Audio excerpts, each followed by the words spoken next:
Good morning, bird nerds. Good afternoon, bird nerds, if you're not watching live. Good evening, bird nerds, if you're staying up late. I'm Grant Williams. This is the Bird Emergency, the show where I get to talk to amazing bird people. And today, it's somebody who's about to embark on a pretty epic journey, 20,000 kilometres in a microlight, following the coastline of Australia. What was it? I'll introduce you now, Milly. Amelia Formby, who is the Shorebirds Project Officer at BirdLife Australia, and a zoologist, and an adventurer. You've got on your bio on your website, Milly. You must be a little bit crazy too. Welcome to the Bird Emergency. How are you? Thanks, Grant. Thanks for having me. I'm doing very well. Thank you. Now, the reason Milly's talking to me is not just because we want to talk about shorebirds, because every day should be Shorebird Day. But Milly's about to fly a microlight, not an ultralight. We've got to talk about the distinctions. Yep. Around the coast of Australia, basically to highlight the amazing migratory journeys that shorebirds undertake. And, of course, talked about lots of shorebirds. We're big curlew fans on the Bird Emergency. Milly, first I have to ask you, where did this idea come from? That's a bit of a story. Hey, so I started working in shorebird conservation about 2014. So I got involved with the Victorian Wader Studies group, and so I've been banding and flagging shorebirds for quite a while. And then I moved over to Perth to start a new job at the University of WA over there in the animal biology department. And one of the other technicians there was telling me how his brother flew microlights and how they wanted to fly around Australia together and raise money for Royal Flying Doctor Service. And I guess a seed was planted in my mind, I guess. And then next day I was driving to Bunnings for work. And this idea just hit me like a bolt out of the blue when I stopped at the traffic lights, that I could learn to fly a microlight and follow the shorebirds on migration to Siberia. So I think somewhere in my subconscious, the two shorebirds and this microlight idea kind of got squished together and popped out like that. And Had you always had a fascination with shorebirds, with the journeys that they undertake? And when did you first become aware of of these really small, most of them are small, very, very, very insignificant looking birds to the general public? When did you become aware that they were just these titans of the air? Yeah, they are titans, aren't they? I actually learned about them from a fellow artist. So before I got into science and zoology, I did a visual arts degree at Monash, and I majored in tapestry of all things. And I became a tapestry weaver for 7 years at the Australian Tapestry Workshop in South Melbourne. And I was working on a tapestry with John Wolseley, who's a really well-known Australian artist, and he does a lot of beautiful watercolours of swamps and wetlands, and they often feature a lot of birds as well. And he'd just done a mural in Melbourne about shorebirds, and I think it was called Swamps and Cries of Wetland Birds or something like that. I can't remember the title. Anyway, there was an unveiling of the mural in the city, and I learned about all these knots and godwits and stints that were in the mural. And I'd never heard of them before. And Penny Johns from Victorian Wader Studies Group was there giving a talk about the shorebirds and talking about John. And I was just blown away. And that's when I got into helping out with the Victorian Wader Studies Group. So I probably saw that mural in like 2012 or something like that. But that was the first time I'd ever heard of shorebird migration. Yeah. And how did the idea form in your head that you wanted to fly an approximately similar distance to was it the adventure part of it that popped up first, or is it the educational and awareness raising part that really got you going? Yeah, it was definitely the awareness raising aspect of it. So working in shorebird conservation, it became really apparent to me that one of the biggest difficulties to overcome with these birds is actually getting the word out there that they exist in the first place. Most people don't know what shorebirds are, and it's really common for people to mix shorebirds up with seabirds. So they'll go, "Oh, I've heard about muttonbirds," and they think that muttonbirds and shorebirds are the same thing, because muttonbird migration is it's often talked about because people see them washed up on the beach a lot. And so just getting the word out there that the two groups are distinctive, and showing people about shorebird migration and how epic it is, it's a real challenge to be able to do that. And when I came up with this idea, like, it really was a bolt out of the blue, it just hit me, and it kind of shook me to my core, you know. It went, oh my goodness, I can actually do this if I decide to do it. And it took me many months before I actually did anything about it.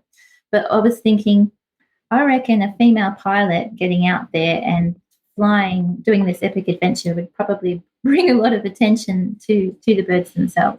Yeah. Well, that's almost self-evident nowadays, because you know that since the movie Fly Away Home, I mean, yes.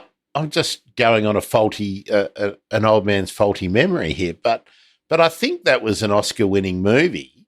It certainly launched the acting career of that was Anna Paquin, wasn't it? Yeah, who was in that? So it certainly got the potential to draw a lot of attention, and this week you've been getting a lot of attention, which has been terrific, because this week is special because it's the delayed launch, and we'll talk about why it was delayed a little bit, of the Wing Threads project, which it is great. And I want you to tell everyone why it's great and what the project actually is, Milly. Okay. So the project is called Wing Threads Flight Around Oz. And as you mentioned earlier on, I'm planning to fly my Microlight all the way around Australia along the coastline. And the plan is to stop at schools and libraries along the way and share my new children's book, which is called A Shorebird Flying Adventure, with students and teachers in schools and libraries all around the coast. And the book, Shorebird Flying Adventure, was commissioned by CSIRO Publishing in 2019 after they heard me give a talk at the AOC in Darwin.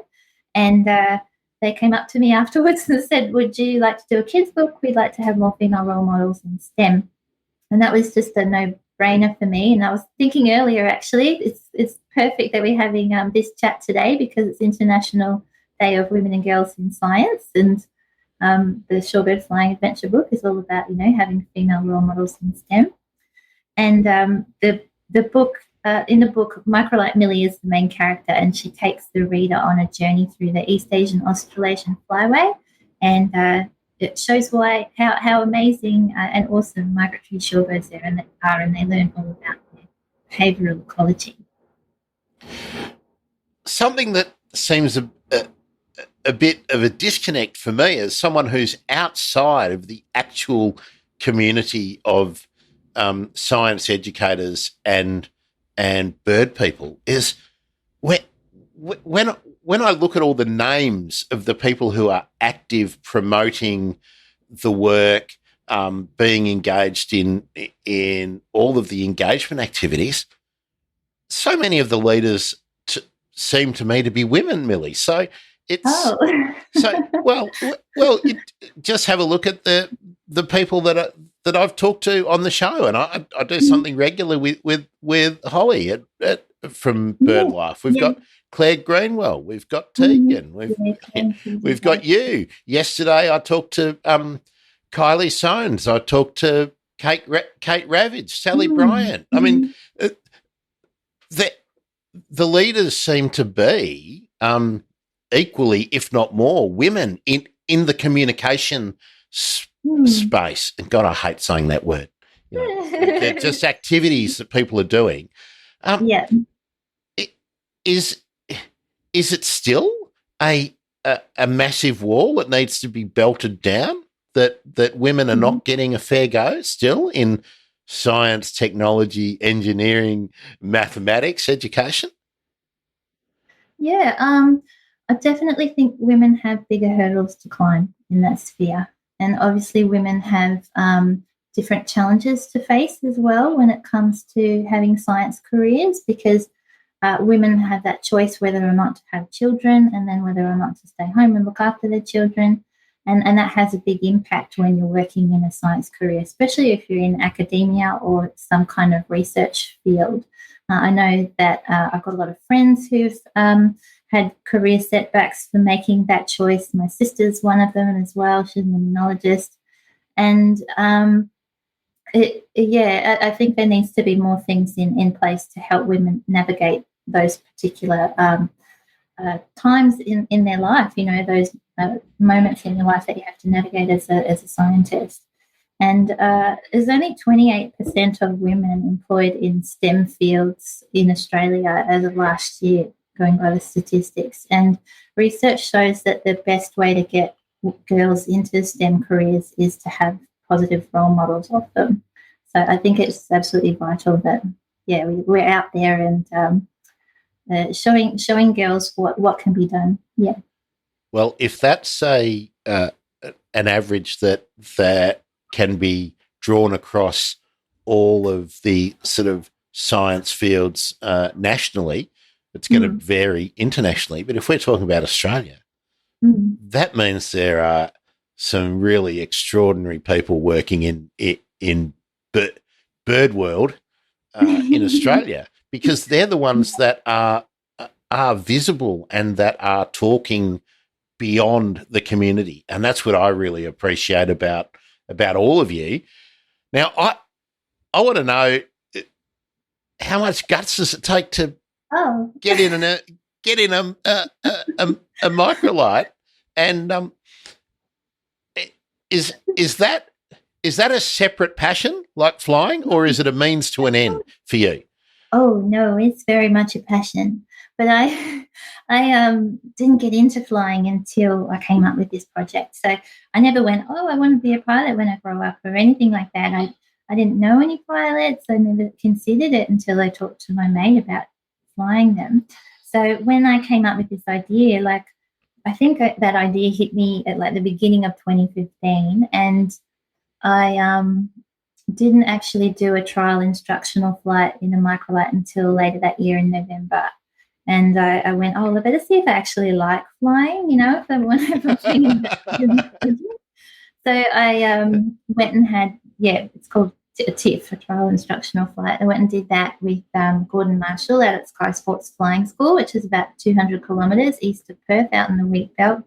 And I just fell in love with it. I just went, this is my jam. I love this. Sick. It's awesome. I thought it was the best thing ever. And I was like, oh my God, I can't believe, that I could do this. I found it to be a really empowering thing. And then I got the money together to pay for lessons and started doing it regularly from April the following year. Now, most people would understand that flying is like horse riding and sailing. Insanely expensive to have as a hobby. Yeah. So I think they're the three things that weld those disparate activities together. This is true. So how long has it taken you to be able to turn flying around Australia into a reality? Because it must have involved piles of extra money apart from just living, but the planning aspect of it must have been huge. And then, of course, the C word intervened. And you're a very clumsy person by the look of it, because I've seen so many pictures of you with plaster that also put a bit of a stop on it. So you're learning how to fly in 2015. You decide this is amazing. let's go through the timeline. What happened next? Yeah, okay. So it's interesting that you bring up the finances because I've been very fortunate to do several things that have allowed me to do this. And I think it's one of those things when stuff's supposed to happen, it's things fall into place to help you achieve it. And when I didn't actually start learning to fly until like a year later after I had that idea, because I just moved to Perth after a marriage breakup. I'd started a new job. I didn't even own a car at the time, let alone enough money to start paying for flying. So, I had to get myself together that way and get a car and things like that. And then I applied for a flying scholarship. I got an Amelia Earhart Fly Now scholarship through the 99's International Organization of Women Pilots, and that was worth $6,000 US, and that covered my flight lessons as well as my passenger and cross-country endorsements. So it took me about a year to go solo and get my pilot certificate. So I got that in 2017 and the endorsements by the end of 2017. And then I moved over to Lake Macquarie hey, Costa, how you doing? Isn't that what, Costa, we were just talking about you before we pressed the live button. Good on you.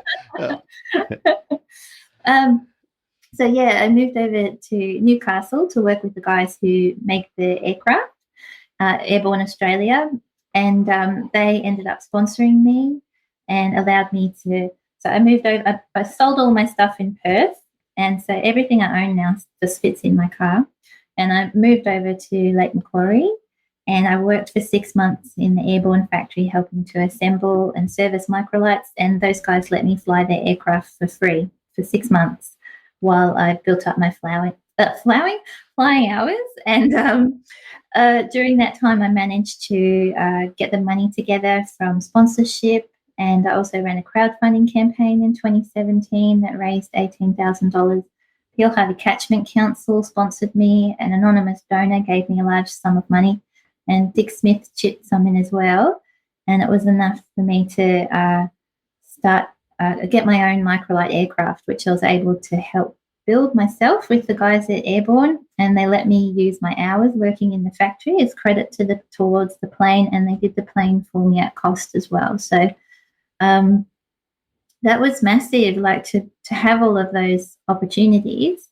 And the other way I've saved money to get me flying is by house sitting. So when I moved over to Newcastle, I started house sitting. So I haven't paid rent for 4 years because I've been house sitting. But I also had the guys at Airborne.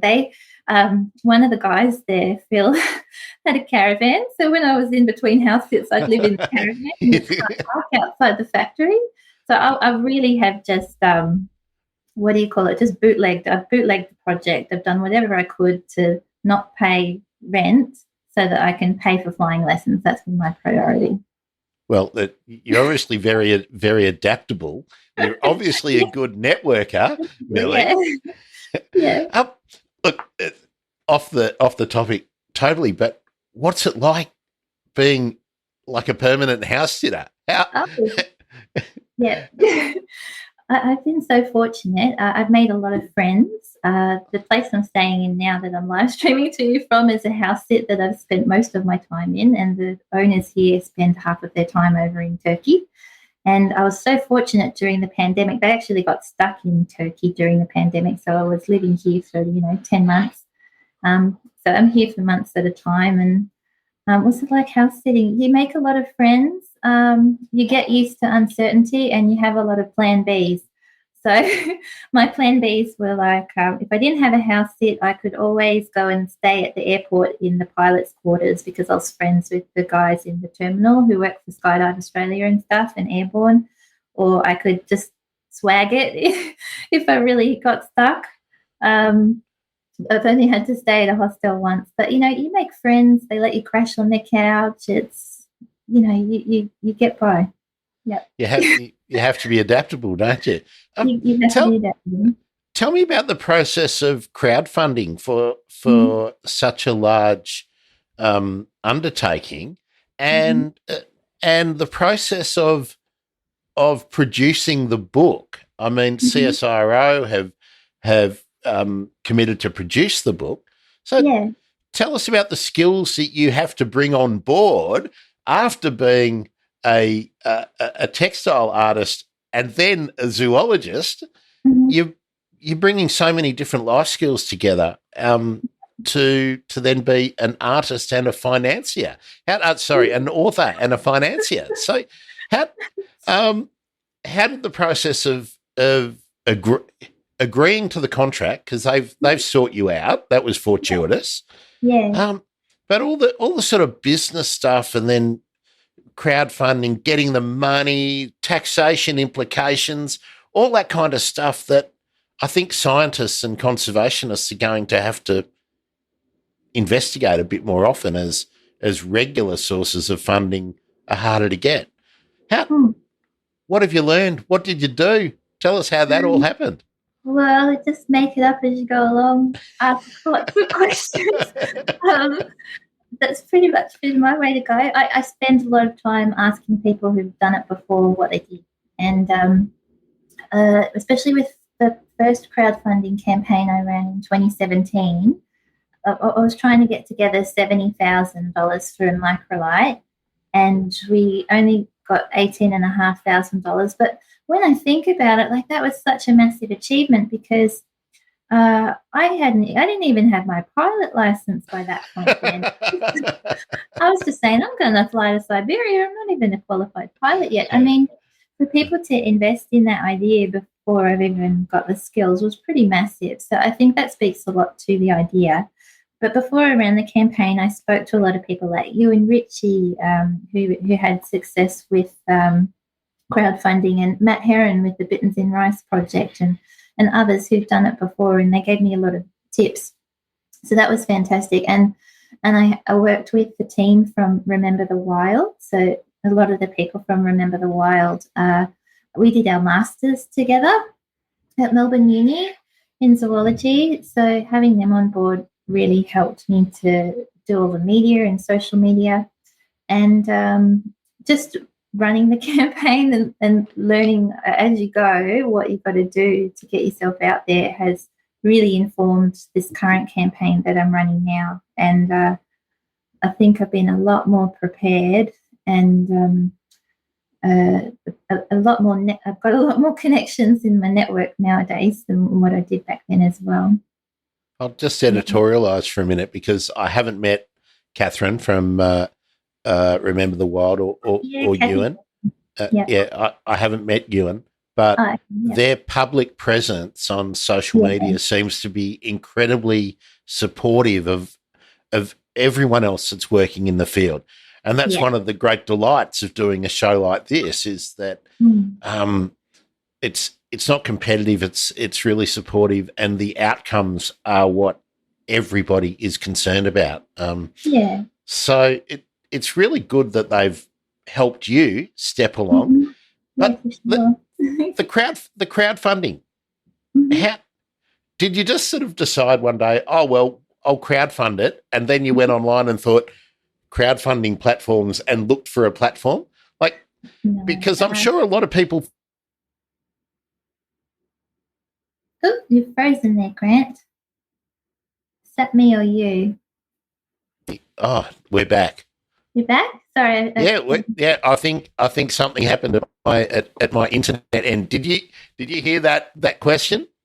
You were asking about how I chose the platform. Is that right? Yeah. Did you just wake up one morning and go, yeah, crowdfunding, that's what I'm going to do, and then you just went online and went, right, crowdfunding, is it GoFundMe? I've heard about that. I've heard about Kickstarter. How did that all come about? Yeah, so well, I was working at UWA at the time, and I'd seen several other conservation projects have success with crowdfunding, and I thought that was going to be my best option to get money in. I also applied for many, many grants and things like that, and I've had success with some and not with others. But grant writing is not my forte, and it's very, very hard and very, very competitive. And so I thought crowdfunding was probably the better way to, because this is written for 800 crowdfund. Yeah, pretty much. But I was working at UWA, and they were using Chuffed as their crowdfunding platform. So they offered to host my crowdfunding campaign, so I could offer tax deductible donations. So because I was an employee there, they helped me out. And because I'd used Chuff before, I was familiar with it.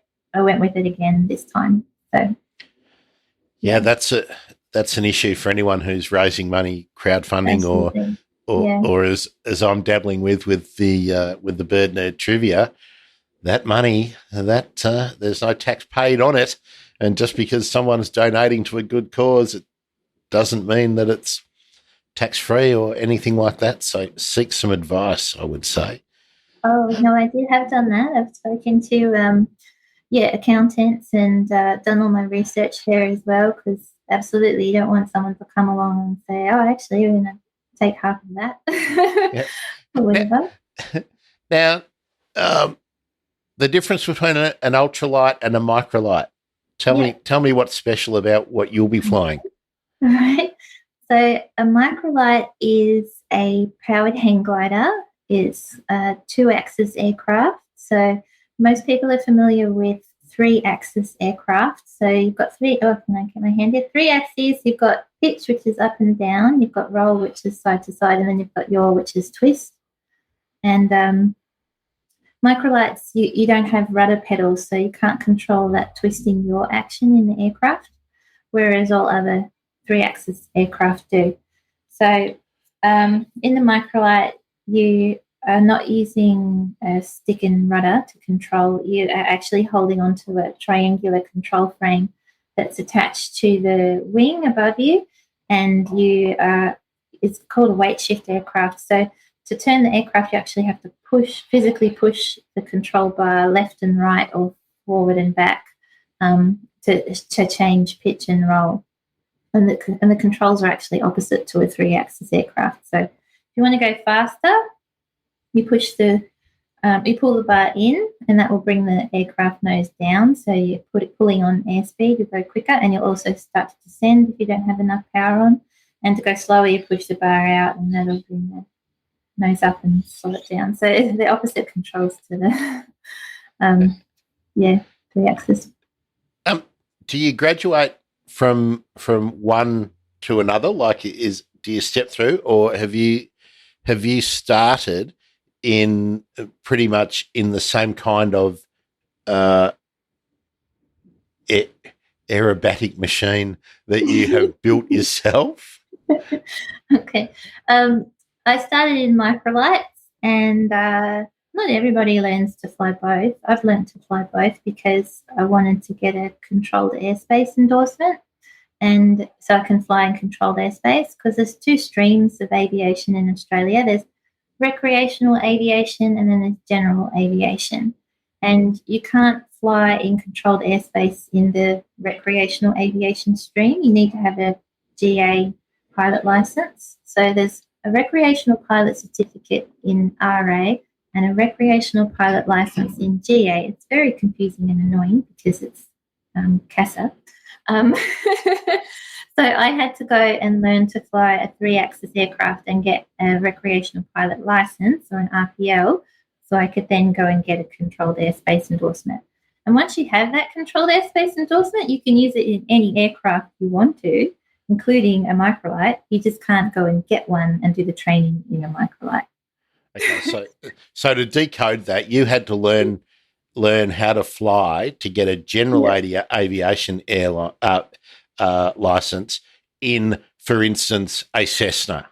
Yeah, so then Cessna 150. Yeah. So you had to learn how to fly the typical light plane in, and GA means that you can go and use an airport like Essendon or Mordialloc or something like that, whereas a recreational one means you have to go to the cliff. Right,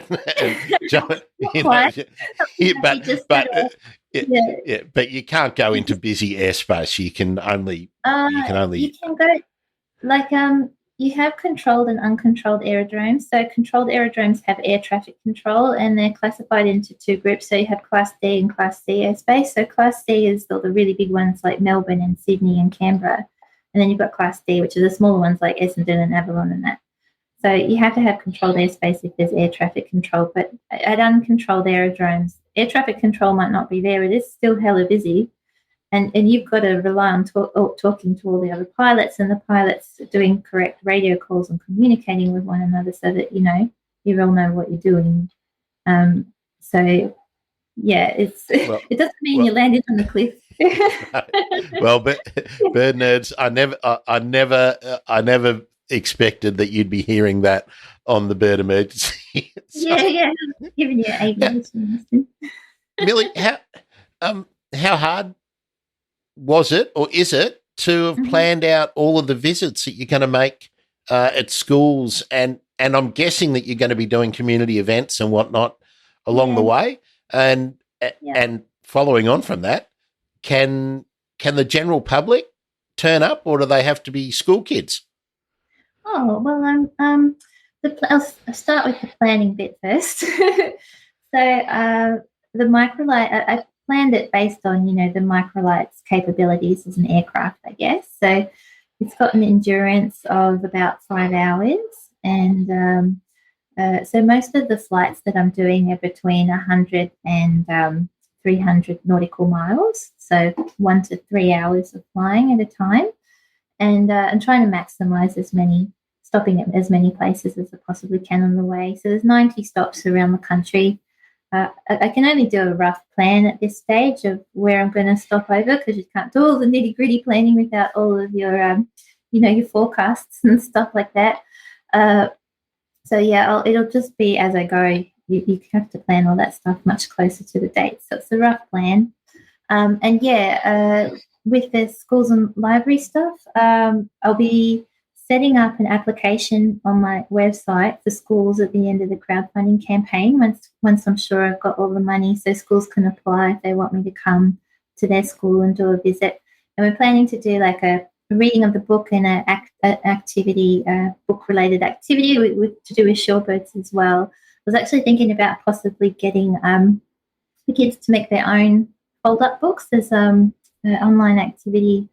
They came up with it in COVID, where they were getting kids to make these fold-up books. And John Wolseley did one too. There's a YouTube video of him making one, and they're all about nature and stuff. So I was thinking of doing something like that, but with shorebirds. Yeah.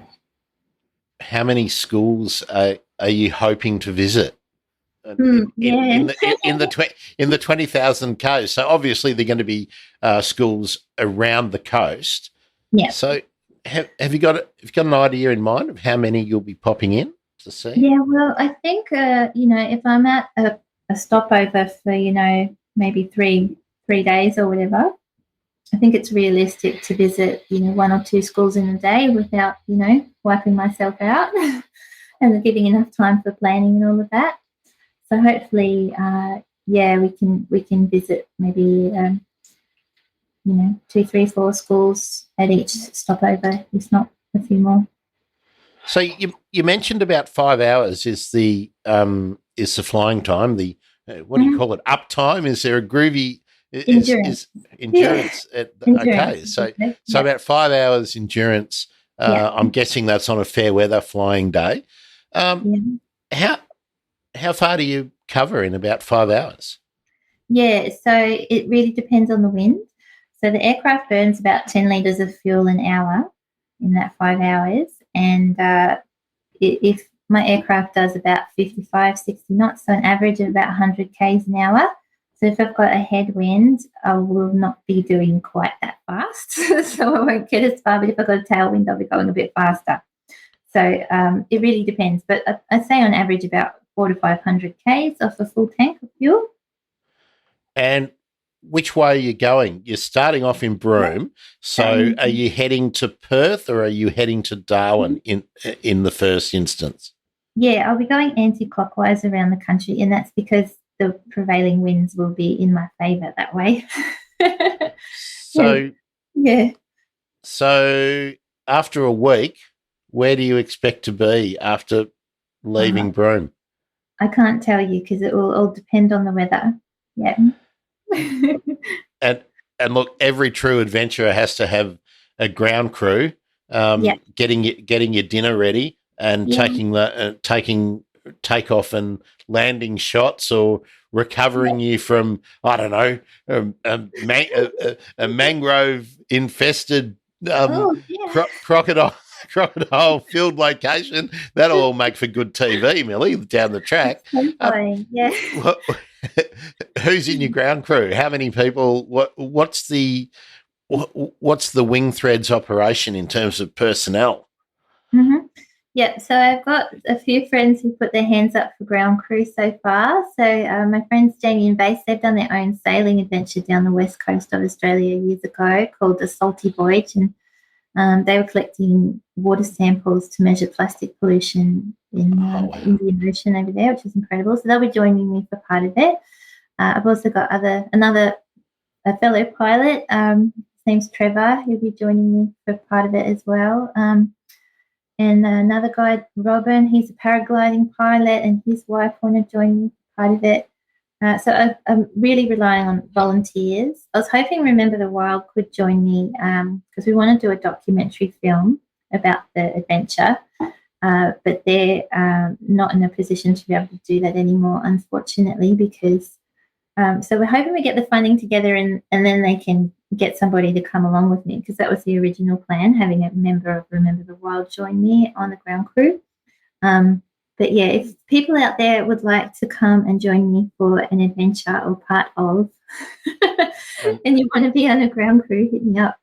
And let's put it out there. Hey, GoPro or DJI or anyone else, I'm sure Milly could do with a few extra cameras to get some great airborne shots, and maybe say, it's not too late to contribute. Now that the crowdfunding kicked off this week, Milly. So how are you watching it hour by hour? Am I watching it? It's hard not to check it every 5 minutes. Yesterday morning we hit 25% of our target in 4 days, so that was insane. So what's the target? The target is $75,000, and we got to 18,750 yesterday morning, and as of last night, we hit 20,000, and I think we're up to about 21 this morning.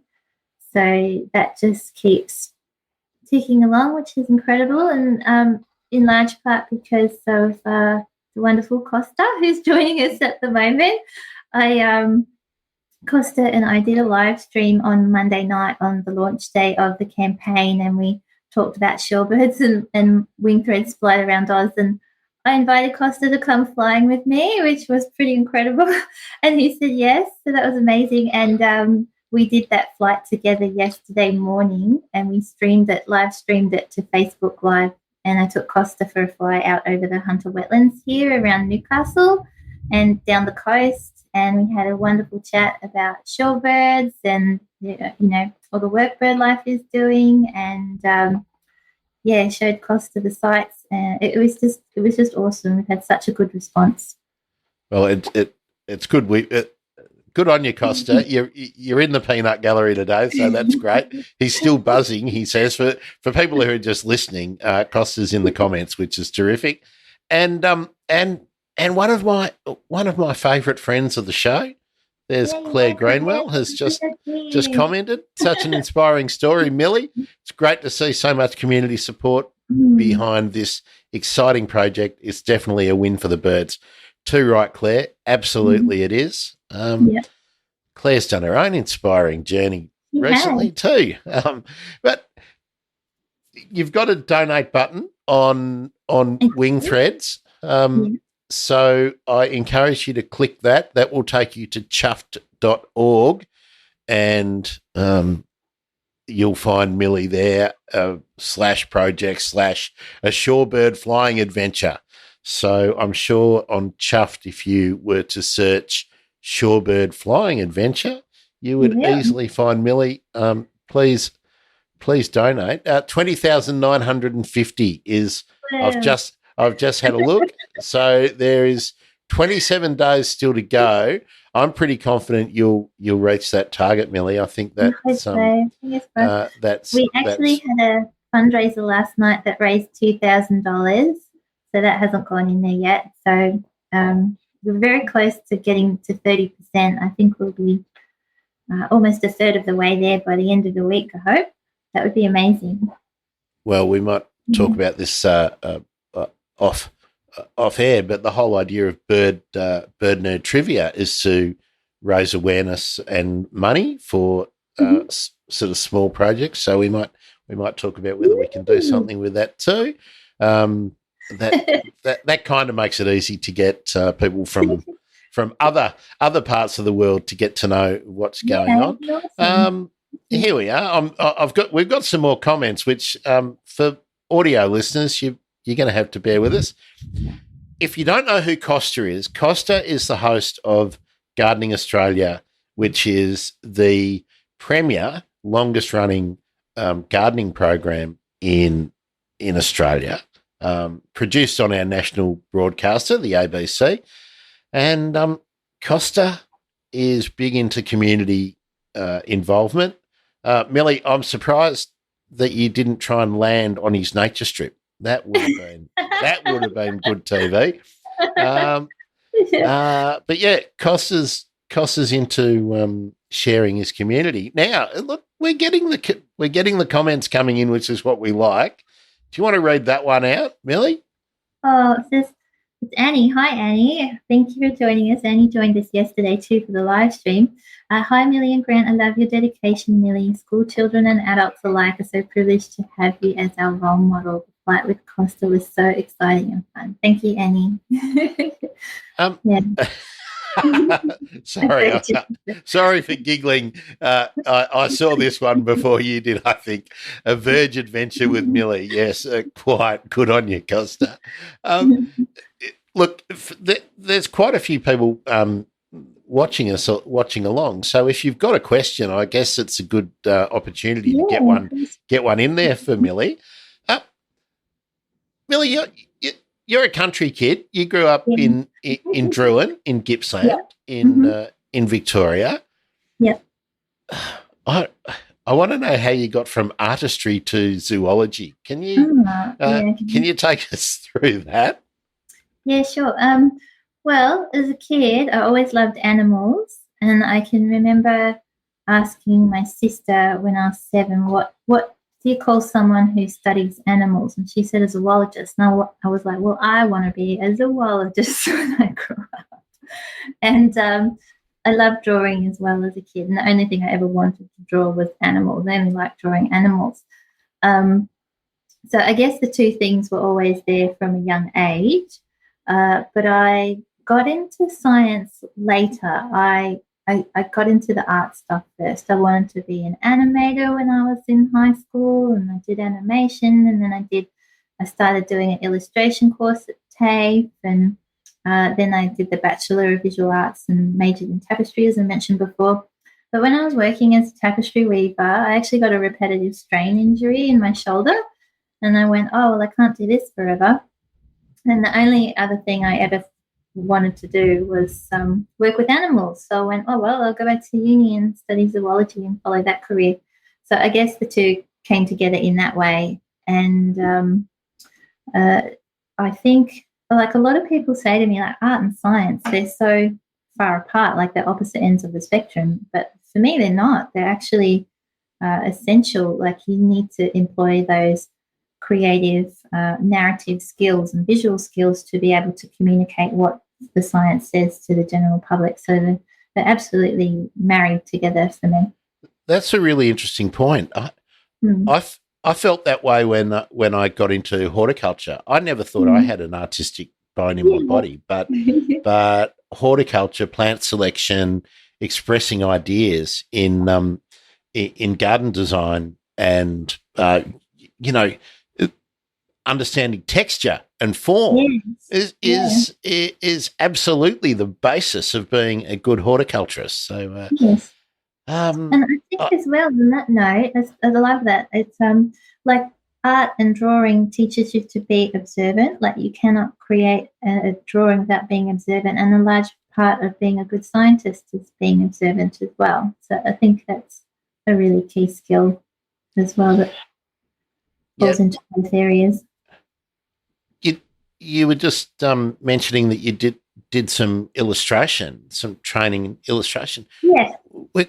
Do you ever did you ever think of doing a visual book where you would be the author and the illustrator? No. No, I didn't. Yeah, I of course not, especially not with myself as the main character. Isn't that weird? It was very weird drawing Microlight Milly as a character. I actually wanted to be Microlight Milly and not just Milly in the book, because it felt like, the character calling her Microlight Milly gave me a little bit of separation. You're able to step back just a little bit. Just a little bit. Yeah. You're able to put 4 meters of aluminium between you and the public. Yeah, something like that. It was such a trip, but it's been an amazing experience. I'm still spinning out about all of it, really. Yeah, it's crazy. There's been a couple of reasons that you've had to delay the project at a couple of times. So obviously COVID, but tell us about the plastic cast. What? Yeah, I can't let you walk away from that one, Milly. Thanks. I don't think anyone's ever going to let me walk away from that ever. So in 2018, I finally got my Microlight, and I was like, yes, this is it. The project's happening. And I went, oh, well, now I've got my plane. I should really get some flying experience in different parts of the country. So I thought I'd do a recce trip. And the wonderful thing about the Microlight is that you can take the wing off the base and fold it up, because it is a hang glider wing, so you can fold it up to the hang glider wing and put it on the roof racks of your car, and the trike base goes in the trailer. So I was going to tow it around the country, set it up at different airfields, go for a fly. It was going to be amazing and raise money on the way and all the rest of it. Anyway, we left Lake Macquarie in August and got to Caboolture Airfield 3 days later, and I was setting up the Microlight for the first time with my mate Neil Schaefer he's actually another trike pilot who's at Recreational Aviation Australia. And we just set the Microlight up to go flying, and I went to put the trailer back on the back of the car, and the jockey wheel wasn't latched into place, and it collapsed, and the hitch of the trailer fell on my left leg and cracked my tibia. So I broke my leg 3 days into the recce trip, so I did 0 flying. But we decided to keep going because this is me and my mate Phil who came with me. We decided to keep travelling around the country because the Broome Bird Observatory Congress and Campout was happening that year, and we had a fundraiser on there. So I got there and we did the fundraiser, which turned out to be a massive flop. Just before you go on, why do you think that was? Because everybody knows about, or everyone in bird world in Australia knows about the Broome Observatory. Yeah. Why do you think that was a flop? Oh, I don't know. I think maybe it just wasn't the right time. A friend had organised for me to give a talk at the Mangrove Hotel that night, and had organised drinks and stuff. But that evening was also another huge football event in Broome, I think it was, or some big community event. So people out in the community were all going to that already. So I think it was a timing thing. So a lot of people didn't come along and buy a ticket. We ended up breaking even. So I shouldn't say it was the biggest flop, but we broke even in terms of money. So it was a bit disappointing, but it just wasn't the right timing, So we kept going on and got to Perth, and my mate Phil is from Perth, so we stayed at his place for a while, and I was recovering from my broken leg there. And while I was at his place, I slipped in the bathroom getting my crutches, and I broke my right wrist as well. Like you see, I've got a scar. There you go. Lovely. Yeah, and when one thing happens, something else happens. It's always the way, isn't it? So, Are you fully healed now? Is everything's fine? Can you run around the block now? Are you out doing bird a minute? Oh, I haven't been doing bird media. I've been a bit absorbed by other things, but I do know of that. Yeah, Jeremy invited me to that bird minute page. Looks Yeah. intense. I just want to. I just have to go back to the book for a minute, Mhm. Milly.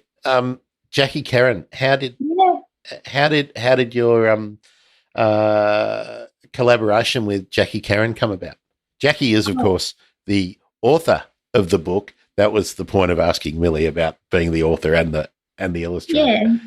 Yeah. So Jackie, I met Jackie at the Australasian Shorebird Conference in Hobart at the end of 2018. And she's a good friend of Kate Gorringe-Smith, who I'm sure many of you know from the Overwintering Project, and the Flyway Print Exchange, which are both massive shorebird print exhibitions that she's collaborated with artists all throughout the Flyway to bring those together and raise money for BirdLife's Migratory Shorebird program. Kate's pretty amazing. So Kate's a friend of mine, and she introduced me to Jackie. And Jackie even said to me at that conference, she said, we should do a book together someday. And then, 7 months later, I'm like, Jackie, I've got off with this book deal. You want to work with me? And she was like, hell yeah. So that's how that one came about. That's great. So you didn't need to do any of the hard work with CSIRO with pulling the whole project together. No. Yeah. This one fell in my lap. It's one of those serendipitous things that happened. Yeah. That I did not foresee. So we have to do the plug. Buy the book. How many illustrations have you done for it, Milly? Like, how much time, apart from flying and learning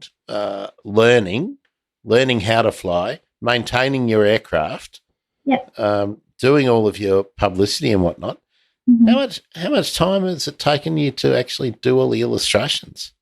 Yeah, it took ages. So from getting the book deal in 2019, it was I started doing the illustrations at the end of 2020. So it took that long to get the contract sorted, to get the script to a point where it was signed off on, because this is my first foray into children's books. So I was learning as I went along. And all the stages. So, yeah, you have to write the book. They have to approve it. You have to have an editor go all over it all, sign off on it all before they'll let you start doing illustrations. You have to prepare storyboards. So, there's a big thunderstorm happening here. So I started the illustrations in December of 2020, and I finished them in December of 2021. So, about a year.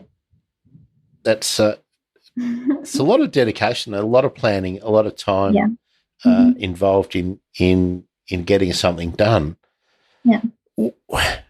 What do you want the ongoing legacy of the flight, of actually completing the flight? Because you will complete it. It's going to be a massive success, and the crowdfunding is going to go off. But what do you hope will perhaps be, what will people be saying about Wing Threads in 5 years' time? Oh, wow, that's a really big question, isn't it?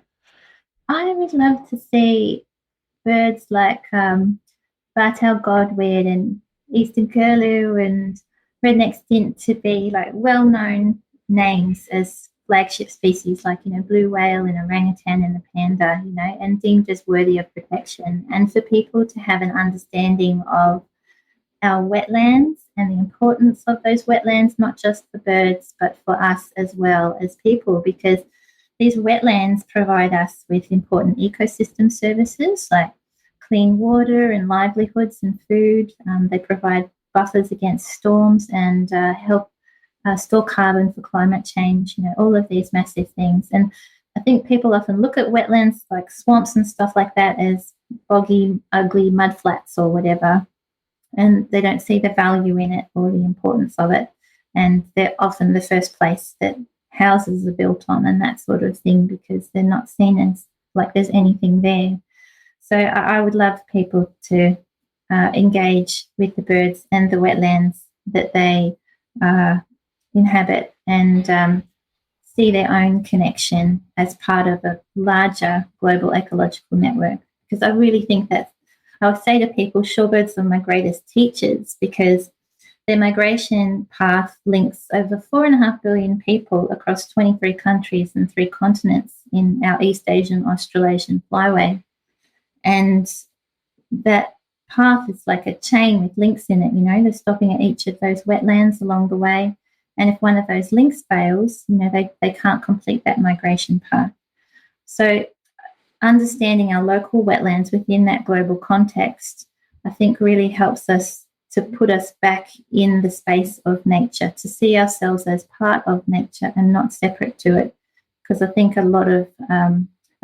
people often see ourselves as separate to it these days, and therefore not having an impact on it. So I would really love to see that reconnection with nature. Yeah. Now, I'm going to ask you something as a follow-on to that, but first, It wouldn't be the bird emergency if I didn't inject some kind of vaguely provocative, politically, and perhaps stupid commentary. But sure. Today, I got up this morning and our defence minister said something about China and linking China with our opposition leader and whatnot. And I watched a whole lot of commentary on the different channels flicking around this morning. China, China, China, China, China, China. Not once did anyone note that China and Australia are connected by this incredibly important ecological system, this movement of organisms up and down. Not one person made any kind of connection to anything about how intrinsically connected Australia, China, Japan, the Southeast Asian nations, and Australia are.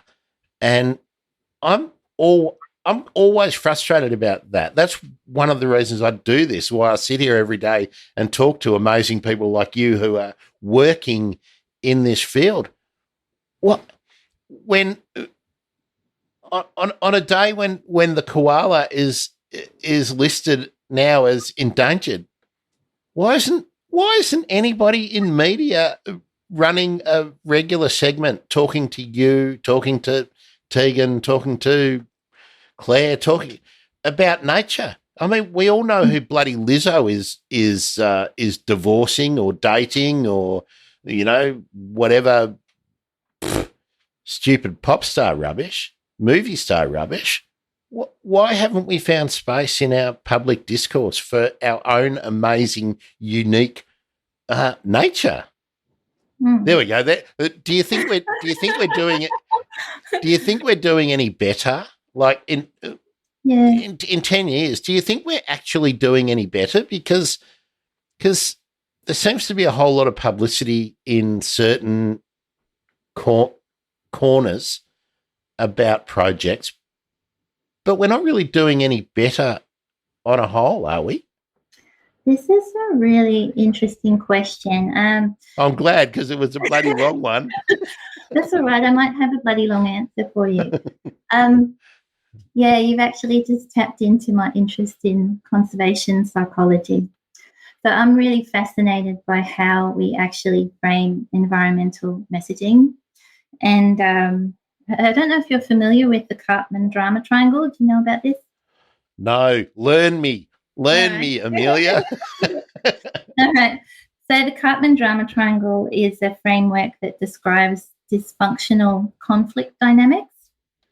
And a lot of, the media uses it a lot, and so does a lot of our conservation messaging. And it's based on a triangle framework, as you can imagine, where what you do is what we do in conservation messaging a lot, for example, is we frame something as a victim. So it could be a threatened species. Often threatened species are framed as a victim. And then you have a perpetrator who's doing something wrong, and they're responsible or at fault for causing the threatened species to become extinct. So it could be industry or mining or whatever. And then that campaign uses that dynamic to ask the audience to come and rescue that species, often by donating money or something like that. And the problem is it works in the short term in terms of getting donations, but what the dynamic also sets up is a disempowerment framework. So what happens, and we unintentionally disempower ourselves.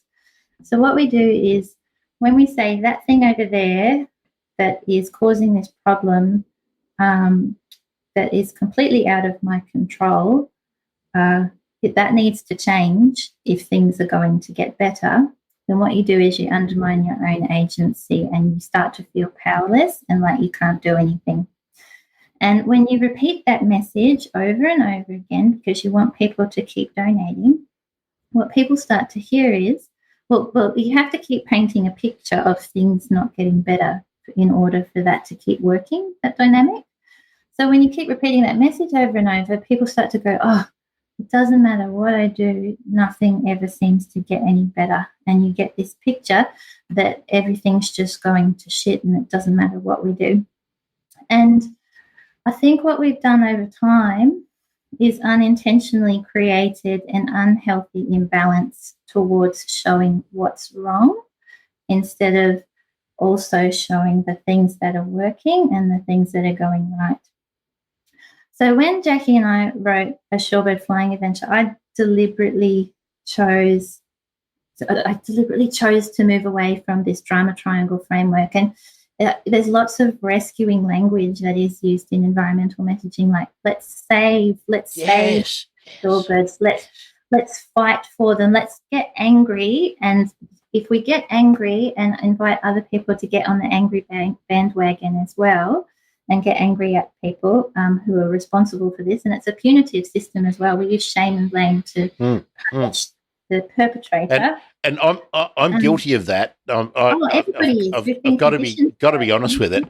It's really easy to locate a villain. Easy. Yeah. Yes, it's really easy. So easy. And Jackie and I, when we wrote The Shorebird Flying Adventure, we didn't want to use any of that rescue language. It was so hard. Because I'm so used to using that framework in environmental messaging that to create something different was really, really challenging, and we struggled with the script for a long time. So the opposite of the drama triangle is called the empowerment dynamic. So what you do with that one instead is that you frame an issue like threatened species extinction as a challenge. Excuse me. And then you have a coach or a guide as well instead of a rescuer. And that could be a scientific organization or a researcher, or for myself in the book, it's Microlight Milly, and they have the knowledge and the data and the scientific know-how to give the creator the information they need to come up with a vision and look at what we can do to find solutions to tackle the challenge. So what that does is it gives the audience back their agency and the power to start thinking creatively, or the space to start thinking creatively. There's nothing like shame and blame and punishment to squash creativity, and that's what the drama triangle does. So it's in the book at the end, what we do, instead of saying, don't drive on the beach and pick up your rubbish and, don't spook the shorebirds, we actually say, imagine a world where our wetlands are protected and restored. Imagine a world where shorebirds get to roost and feed in peace. So inviting people to start thinking about what we do want instead of what we don't want, because that's another thing. I think if you walked into a room of people and said, who here has a dystopian vision of the future where everything goes to hell and humans have wrecked the planet and we all die? I think everybody would put their hand up, right? And then if I said, who in this room has a vision of the future where we manage to get it together and work things out, and it's rocky for a while, but we largely solve the climate problem and get ourselves back on track, and eventually it turns out okay. I mean, how many people would put their hand up for that? I think very few. That's the thing. That's the thing that I dream about. It's like I've got the comfortable pillow and I've got the hard pillow, and I never know which one I want to have on top. what This is an interesting one, because I think you can't get to that place without having at least starting to create a vision about it and talking about it. And it's not about sticking our head in the sand and pretending that bad things aren't happening. It's creating space for both things to exist at the same time, I think. Yeah. I'll tell you, because you can't stop me, about what frustrates me, Milly, is, I'm like everyone else. You get up and you make your cuppa and you get your breakfast together and you put on the TV, and that's either, News Breakfast or Koshy and Nat or whoever the bozos, the same but different bozos are on Channel 9. And they're always doing these meaningless stories about, which suburbs will perform best in the property market in blah, blah, blah, blah, blah. And bloody, bloody, blah released a report saying interest rates will probably do the same thing they did for 100 years. And, here's this new amazing weight loss thing, or here's this new miracle treatment for cancer. And they get 5 minutes of time in every news bulletin, in every magazine program on TV, and then they sink without a trace. Mm-hmm. Maybe 15 years or so, a patent is actually granted and you can actually go and buy that miracle thing. But I've only been doing this a short time, and nearly everybody that I interview is an amazing communicator with a body of work that gives them credibility, a personality that enables them to communicate. And you and I'm encompassing all of you, are not on these. You can wheel in a snake or a cuddly chick or a possum or something every day on these shows and tell a different story and give a different message. But is it just that the money is not backing it, that somebody then can't say to the network, but we'll spend $300,000 in spots in primetime over the next 3 months if you bring on, conservation person like the finance industry does? We'll make 100 hours of content for you as long as you interview our expert every month, 2 months, or whatever. Do you think am I on the right track there? And if I am, how can we possibly combat that? Even though I don't want to use negative messaging, how can we counter that? How can we put the positive messages and put the heroes of conservation and research in front of people, because people are going to like you when they meet you? That's my frustrating thing. See, you're all really, really good at what you do, but you're really great communicators and nobody is meeting you. It's only nerds like me that are meeting you, Yeah.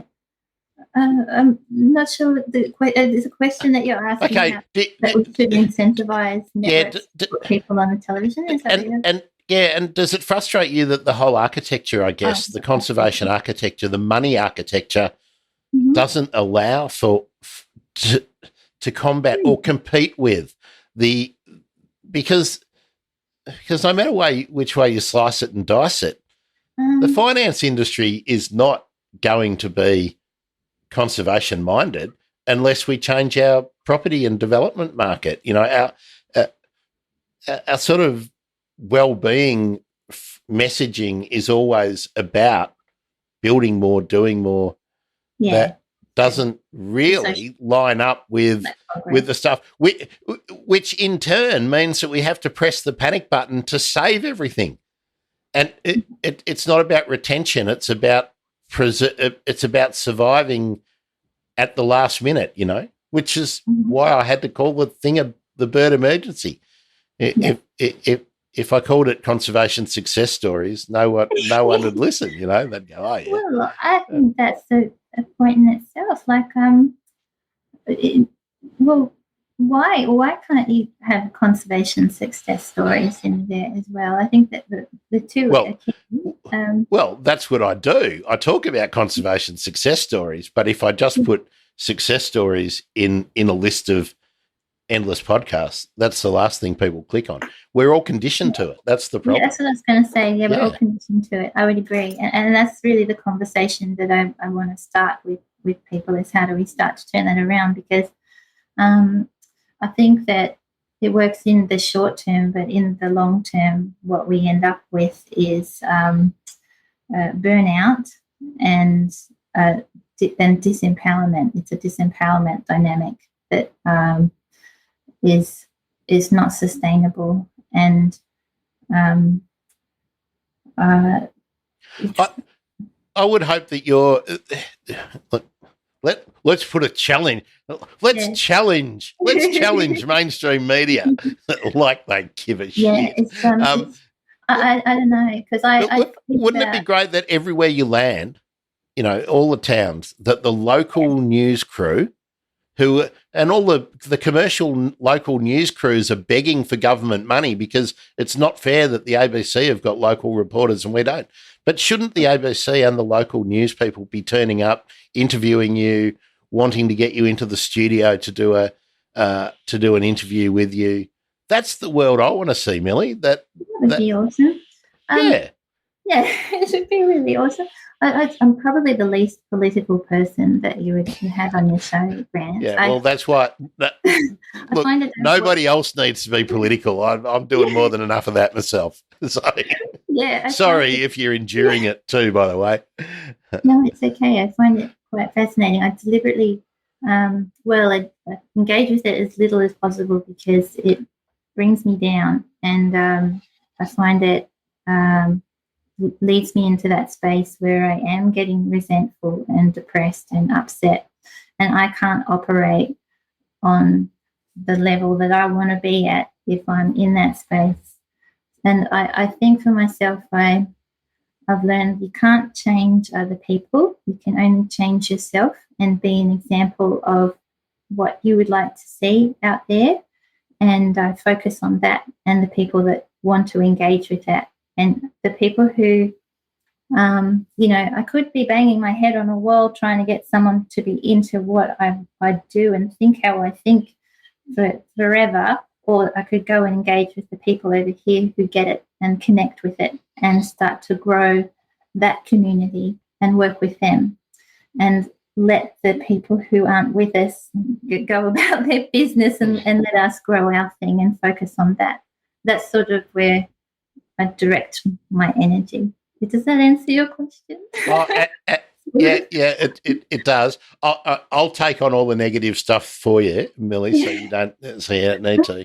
I totally appreciate that that mindset, that standpoint, because it's so frustrating. It's very frustrating. But I feel like I have to be the person who runs over and bashes into that group standing over there who don't think the way that you do, because once in a while one of them might wake up and go, hey, that looks like a pretty good party, and then they might come over to this side. That's sort of the best we can hope for in a way. It's just really frustrating, because I think people really do care about about the plight of the koala and the numbat and the golden-shouldered parrot and the countless others. But I don't think they get the messaging about what they can do to change it. And like you said it up perfectly. Everyone's been conditioned into having mortal combat over conservation, chaining yourselves to bulldozers, blockading, all that stuff, which has its point, has its place, and it's the only way that's been effective, because we are not able to work like little termites from the inside, where we're getting into the structures where the money and the profit is to facilitate change. So that's why I call you guys heroes and warriors and whatnot, because I think you must be stronger than me, Milly, in terms of always seeing it at work, always, But look, That's enough of me doing that. Let's talk about the your job at BirdLife. Sure. What is the Shorebirds program specifically, and maybe explain a little bit about how the different project officers and everything at BirdLife run their race. Okay. So the Migratory Shorebird program in BirdLife has two major components. The first one is a citizen science program, which is we rely on volunteers all around Australia to do shorebird population monitoring for us, and we have a biannual count. So we get our volunteers to go out twice a year, once in summer and once in winter, to count waders all around the country. And those data help us keep track of shorebird populations throughout Australia every year. And the second component is working with community groups around the country starting to do site action planning. So myself and Marta Ferenzi, who's another shorebird officer at BirdLife, we've done I can't remember the number now. I think it's 18. I've done 3 here in the Hunter and Port Stephens and Manning River, and Marta's done several in South Australia and Victoria now.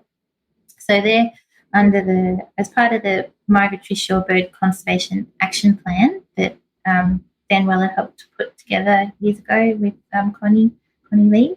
They identified all the important shorebird sites around Australia and helped put together the National Directory of Important Shorebird Habitat as well. It's another important document that finally got published last year and you can download on the BirdLife website. So we're targeting those areas to develop these site action plans and come up with a list of actions that it's sort of like a wish list of all the things, like if we could do absolutely everything in this area for shorebirds, what would it look like? So getting all the local land managers and councils and parks and wildlife, all of those groups together to discuss and come up with this list of actions, and then putting that together into a working document that they can then have a look at and prioritise which actions can be done first and what's most feasible. And part of my job has been to create a working group here in the Hunter Valley of people from all of those different organisations and chair meetings so that we can start to implement actions from those site action plans. So I'm hoping to expand on that site action planning process with different organisations around the country to achieve overall objectives in the MS CAP. This might be a hard one, Milly. All right. Who's your conservation hero? Oh, who's my conservation hero? That is a hard one, isn't it? I really love Jane Goodall. I think she's incredible, and I love that she brings the heart and the science together, and that's something very important to me. You can have all the facts, and you don't have the heart. It's very hard to communicate it and connect with other people and connect other people with what you do. She's a big one for me. Well, that was my soft lead in. That was my soft lead into the hard-hitting bird emergency questions for you, Milly. Oh no! So, are you ready? You better strap in. Check your altimeter. Oh, no, make sure everything's fine. I'm scared, Grant. Okay. Well, this is the one that sorts out the wheat from the chaff. Yeah. What is your field guide of choice? Ooh, okay. Well, I'd say the one I use the most is the Pisian Night app on my phone. For birds. But I like to refer to the CSIRO Australian Field Guide too. But yeah, probably Pisian Night on my phone is my go-to. That's a good lead into the next question. When you're out doing field work, what's your essential piece of kit or equipment? I mean, what if I said to you, Milly, we're going bird watching, but you can only bring one thing? Yeah. Oh, I just take my binos. Good. The shot eye. And are you with the new little compact ones, or if you got a big old clunker? No, I just got the Nikon Monarchs. Yeah, Okay, 10 by Nikon 42s. Monarchs. Yeah. Hello, Nikon. There's a sponsorship opportunity going here, Nikon. I don't see your name on the Wing Threads page. Well, Swarovski. That's right. I'm just saying, or even Zeiss, don't leave them out. Leica. That's right. There is a sponsorship opportunity for bird watching. Actually, that begs the question I have to ask.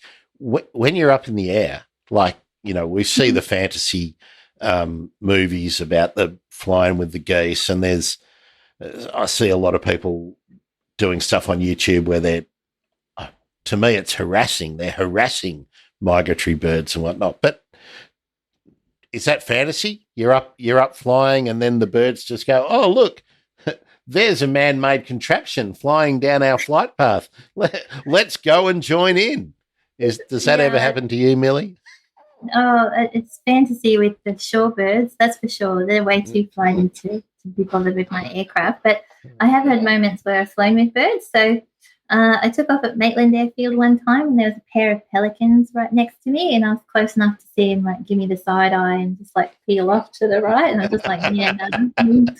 As they went. And I've flown with wedge-tail eagles, and often see sea eagles down the coast. And a while ago, I was coming in on finals at Lake Macquarie Airport, and I had white-throated needle-tails next to me. So that was amazing. And I saw white-throated needle-tails at Lake Macquarie Airport yesterday too, which was really cool. So, yeah, you do see the birds out there. I'm so old, Milly, I still have to call them spine-tailed swifts. Oh, okay, sure. I like to think that with their amazing eyesight, that maybe the sea eagles or the wedgies are actually coming in to check out which one is at this time coming along. but then I think reality would probably prevail that the only birds that would be checking out a man-made contraption and joining in would probably be the bin chicken. So you probably get a bunch of bin chickens following you around. Mine's bin chicken. I love a bin chicken. I love a bin chicken. For international listeners, the bin chicken is the you're the ornithologist amongst us. I still call them white ibis. What do I have to call them today if I get my Australian bird guide? I think it's an Australian white ibis. Yeah. Australian white ibis. I think so. Yeah. Sacred ibis, black-necked ibis. Yeah, I used to call them sacred ibis. Yeah. Always been a white ibis to me. Okay, Milly. Well, now, what's your bird watching bucket list location? If you could choose one place anywhere in the world that you want to go, in the world, ticking off your list. Okay. Where do I want to go ticking off my list? In the world, I think I'm still just wrapping my head around Australia, to be honest. Well, it can be in Australia. Australia's in the world. Last time I checked. I really want to go to far north Queensland. That's where I want to go. And I was meant to go on a bird banding trip up at Lockhart River a couple of years ago, and COVID put a stupid kibosh on it because the border was shut and we couldn't go. I was so devoted. But yeah, far north Queensland, that's where I want to go. And of all the places that you've been so far, Milly, where's your favourite place that you've been bird watching? Oh, I would have to say it's 80 Mile Beach in northwest Australia. It's incredible, in Roebuck Bay. When I was up there, the first time I went to 80 Mile Beach was on an expedition with the Australasian Wader Studies group, and it was a year where there were just hundreds of thousands of pratt-and-coals. And at one point we were banding birds on the beach, and we looked up and you couldn't see the sand anymore because the sand was just covered with hundreds of thousands of pratt-and-coals all the way to the horizon. You just couldn't. I've never seen anything like it. It was just phenomenal. Yeah. Let's talk about the pratt-and-coals for a minute. Is that an unusual amount of pratt-and-coles to be overwintering in Australia? Well, it wasn't overwintering. It was in February, so Okay. it was just before they took off on migration. But it's a seasonal thing, so I can't remember if it's when it's been a lot of rain or it's been a year. I can't remember. But all the locusts come out and they come to the plains to eat the locusts. So Okay. it varies the number of pratt-and-coles that show up there every year. We just have so much more to understand about. We about do. birds like that. About how do they know where the locusts are going to be, or once the locusts are there, how do they communicate over such vast distances that, hey, dinner is served down there? Yeah, incredible, isn't it? It is. Yeah. It's amazing. It's amazing. All right. What's your bucket list bird? What's the? Ooh. Oh my goodness. What's my bucket list bird? Oh, I'm so unprepared. What's my bucket list bird? But I got like a huge list. That's the challenge. You have to look. I had to let someone the other day, David Tan, who's studying pitters and bird strike in Asia. Yeah. He had to whittle it down to a family, and he almost got down to genus. Of course, he got into the pitters. I'll give you a bit of leeway. Oh, okay, sure. Well, I still yet to see an Asian dowitcher, which is very frustrating after being to Broome several times. So that's on there. What else is on there? Oh, yeah, in the hunter, I'm still trying to find a noisy pitter here, so that would be on my list as well. Yeah. I'm thinking of all the different birds I've missed. When I went to Tassie, I dipped on 40 spotted pardalotes, which was really disappointing. So still got to get that one. Is it too hard? Even the bucket list bird is too hard. Yeah. Have you tipped off the spoonbilled sandpiper? No, I haven't. Oh, is my bucket list bird like all over the world? Yeah, Oh, right. Okay. We're not building artificial walls here, Milly. You can dream big on this show. I can dream big on the show. Oh, that's amazing. Yeah, okay. I would love to see a shoebill, actually. I think that would be pretty epic. Oh, I think so. I think so. I mean, they're terrifying. They would be terrifying. Yeah, they are terrifying. But just imagine if you had the opportunity to spend some time in Shoebill Swamp, and you got to know a shoebill, and it was like a sweetie. It was like a big bird, not some terrifying reptilian bloody thing. Imagine if they come over and they want to rest on your shoulder and give you a bit of a cuddle. Oh, that's creepy, isn't it? That's the stuff of nightmares, really. Creepy. They are quite terrifying. Yeah, I'll let you give that one a try, Grant. Well, if only I got the opportunity to go to a shoebill swamp, that would be great. Well, that leads us into the one where you don't get any leeway, really. What's your favourite bird? Oh, I think, my favourite shorebird would have to be a ruddy turnstone, because I do love calling them Rudy Toonstones, and I just think they're very funny. With the little orange legs and their fat belly. Can I tell you a turnstone story just before we move on? I interviewed Claire O'Neill, who is a photographer in Cornwall the other day, and she was telling me that with her work photographing shorebirds in the UK, there's a particular problem, and she noticed it in turnstones. Human hair that is washing up on beaches is wrapping around the toes of turnstones, causing them to be amputated. You know how we see seagulls and pigeons in the city with their malformed feet? That's happening to turnstones on the coast of Cornwall. Mm-hmm. Yeah, right. That's Amazing. incredible. Yeah, right. Yeah. Now, you nominated turnstones as your favourite shorebird. Yeah. Favourite bird. Come on. My favourite bird. It's tough. Oh, I really love a crested striped tit. I just think they're total dudes. They are. I really think they're awesome with their little mohawk going on there. So, and I love the colours as well. So, yeah. Was that Satellas? No, I said I love the colours as well. Oh, the colours. I thought you said you love Satellas as well. Who doesn't love a Satella? I do love a Satella too. Yeah. Who doesn't love a Satella? But if you had to choose one. One? Yeah. The best bird. Best bird ever. There's only one out for that question. Okay. Well, and then I will have to say a stint, a redneck stint, because my stints are rad, and it's really my flagship bird for wing threads. So we'll go with the redneck. Oh, very nice.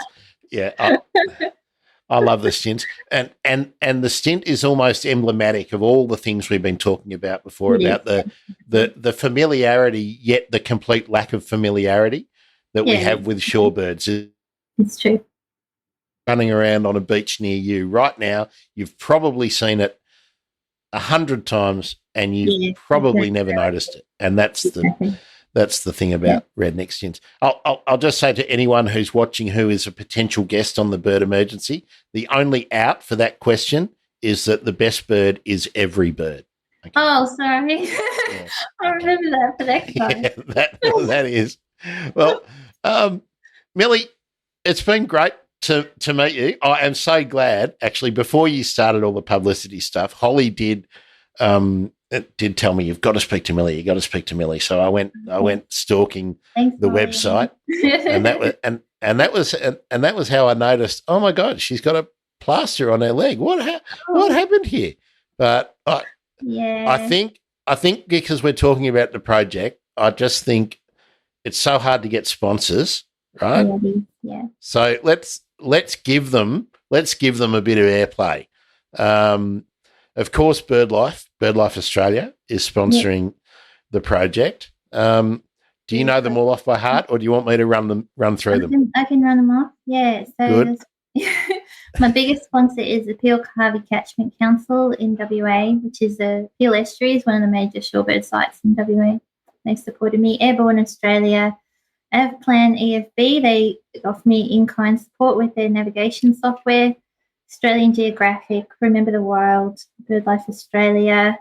I'm forgetting a couple. There's East Asian Australasian Flyway Partnership, the Hunted Bird Observers Club, Robot Bay Working Group, White Gum Aviation, and I'm forgetting someone, aren't I, Grant?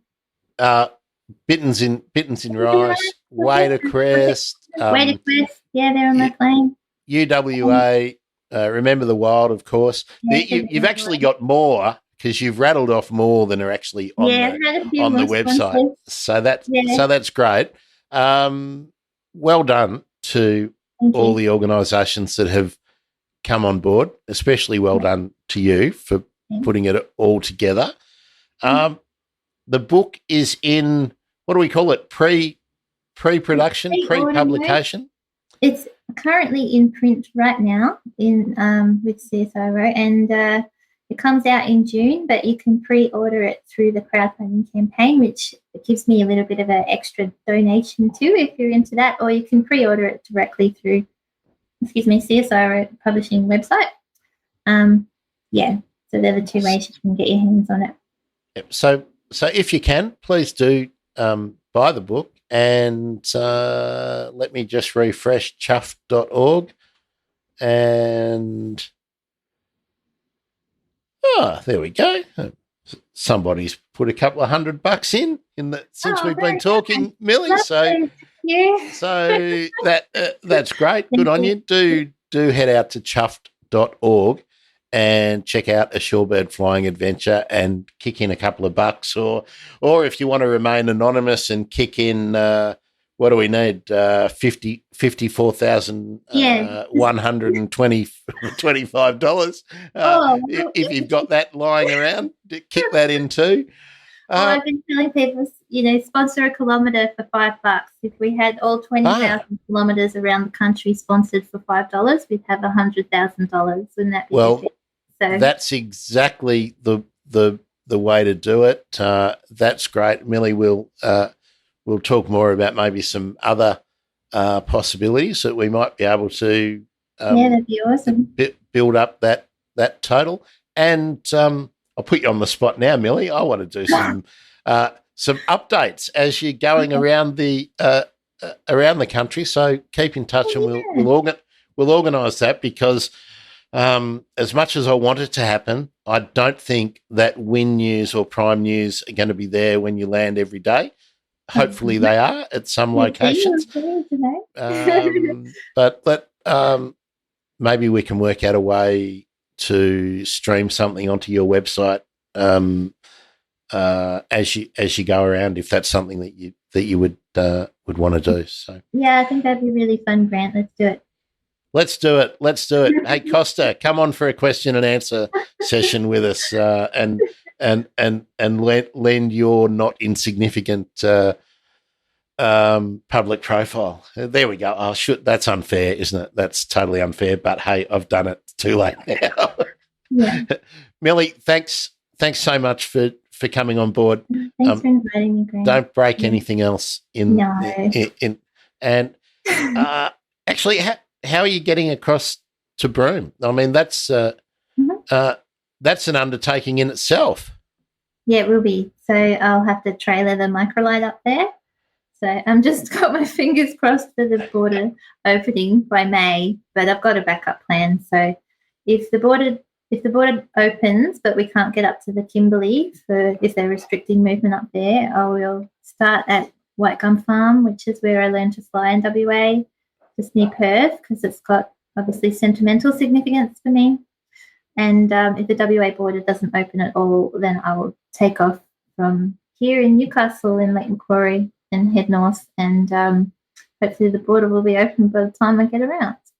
And look, I'll just for the viewers, you can read those comments, but thanks, Annie. Do you want to read that one out? Sure. See ya. This was a wonderful conversation. Loved it. Go, Milly. Excited about the book, and good luck on a successful fundraising. Cheers, Annie. Yeah, thanks, Annie. And that's what it's all about, people getting behind you and making sure that it is a success. And, of course, let's remember, it's not all about Milly. It's all about the shorebirds, right? So, about the birds. and sometimes it pays to do something. And thanks, Costa. I'll reach out to you again on actually, Costa, you can let us know what the best way to do that is. And I think it would be great to follow Milly around. And I really want to know how the kids take to the whole thing once they meet you and they understand what you're doing, and to see what kind of excitement it generates. Because hey, didn't someone say, "I believe the children are our future"? Yeah, I'm keen to see how the kids respond to it as well. So yeah, and look, who knows what will come out of it? I mean, the opportunity to produce a whole lot of maybe programs and educational material for people to use down the track. You're going to be got sponsorship from Hunter Bird Observers Club and the East Asian Australasian Flyway Partnership to put together an online e-learning pack that's going to accompany the book. So I've started putting that together. I want to create 10 lesson plans and online videos that teachers can then access for free. Each one's a different topic that goes into more depth about different details about shorebirds, so that they can bring shorebirds into the classroom, because that's one of the biggest difficulties that we face is, getting it out there in an educational way. There's only a limited number of BirdLife staff to go and do professional development workshops, but if there was an online resource for people to access, that would be amazing. So I'm in the process of creating that, and it will go with the book. That's great. That's you'll be one of those giants that people are standing on the shoulders of. You know, Amelia Earhart, Amelia Formby. Be mentioned in the same breath, Milly. Look, thanks. It's been a great pleasure to meet you. I'm really excited for your journey. Makes me want to bring my little not quite so lofty project to bear. I want to do an e-bike expedition and basically calling in on schools and doing trivia nights and public meetings and whatnot. But hey, I got to get the crowdfunding thing together for that too. So because it's pretty expensive to go places. It can be, yes. Well, the most expensive thing is actually going places and having to stay places. Yeah, it is. That's the most expensive thing. For my project. Yeah. Yeah. So, great. It's going to be a joy following you around, Milly. And who knows? Maybe a Great Eastern Curlew will meet you and accompany you on a couple of 100 Ks. That'd be amazing. It would be. It would be. I've said that. Milly Formby, Wing Threads. Wing Threads is what you need to look up, and go to chuffed.org and hit that donation button. We'll just see whether anything's happened in the last couple of minutes because I love doing this. You've become a compulsive chuffed checker. No. Well, I will be checking regularly and maybe driving people mad on Twitter. Maybe. Do it. Fantastic. Thanks, Milly. Grant, this has been the Bird Emergency. I'm Grant Williams. Thanks for joining us. Thanks for putting your comments in. It's always fun when people are joining in and we can make the conversation a bit more exciting than just me. Thanks, Milly. Love you. So, folks, just an update.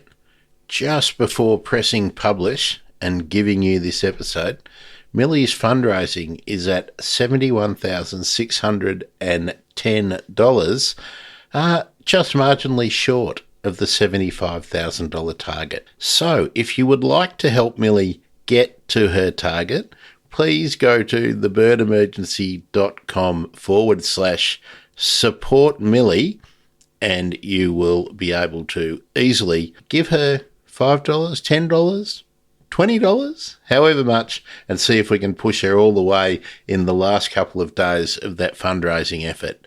And hey, if you are feeling generous, then you can support my efforts and the show at thebirdemergency.com/support the show. Bye-bye, everyone.